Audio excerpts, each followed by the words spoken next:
नमस्ते गणपतये त्वमेव प्रत्यक्षं तत्त्वमसि त्वमेव केवलं कर्तासि त्वमेव केवलं धर्तासि त्वमेव केवलं हर्तासि त्वमेव सर्वं खल्विदं ब्रह्मासि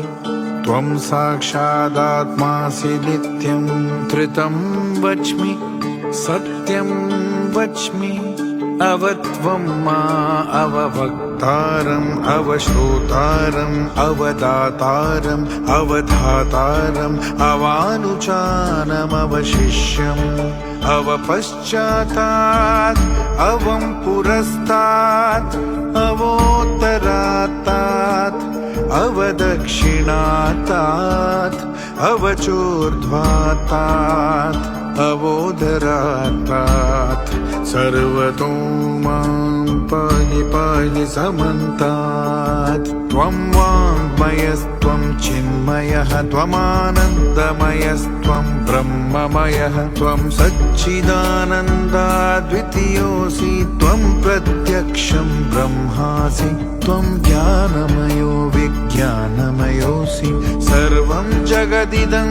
त्वत्तो जायते सर्वं जगदिदं त्वत्तस्तिष्ठति सर्वं जगदिदं त्वयि लयमेष्यति सर्वं जगदिदं त्वयि प्रत्येति त्वं भूमिरापो नलो निलो नभः त्वं चत्वारि वाक्पदानि त्वं गुणत्रयातीतः त्वम् अवस्थात्रयातीतः त्वं देहत्रयातीतः त्वं कालत्रयातीतः त्वं मूलाधारस्थितोऽसि नित्यं त्वं शक्तित्रयात्मकः त्वं योगिनो ध्यानन्ति नित्यं त्वं ब्रह्मा त्वं विष्णुस्त्वं रुद्रस्त्वम् इन्द्रस्त्वम् अग्निस्त्वं वायुस्त्वं सूर्यस्त्वं चन्द्रमास्त्वं ब्रह्मा भूर्भुवः सुवरो गणादीं पूर्वमुच्चार्य वर्णादींस्तदनन्तरम् अनुस्वारः परतरः अर्धेन्दुलसितं तारेण रुद्रम् एतत्त्वमनुस्वरूपम् गकारः पूर्वरूपम् अकारो मध्यमरूपम् अनुस्वारश्चान्तयरूपम् बिन्दुरुत्तररूपम् नादः संधानं संहिता संधिः सैषा गणेशविद्या गणनायक ऋषिः निश्चृद्गायत्री छन्दः गणपतिदेवता ॐ गङ्गणपतये नमः एकदन्ताय विद्महे वक्रतुण्डाय धीमहि तन्नो दन्तिः प्रचोदयात् एकदन्तं चतुर्हस्तं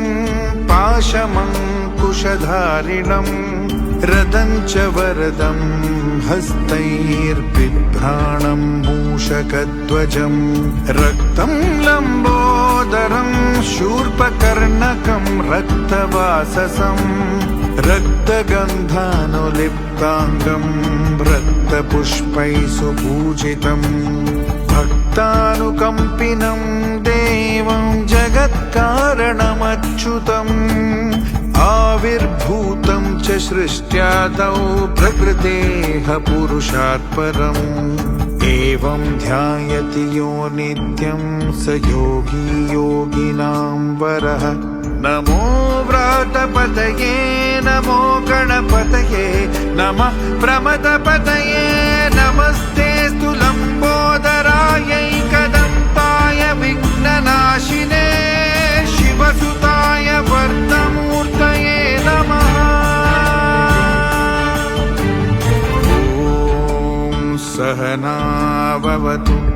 सहनौ भुनक्तु सह वीर्यं करवावहै तेजस्विनावधीतमस्तु मा विद्विषावहै ॐ शान्ति शान्ति शान्ति शान्तिः।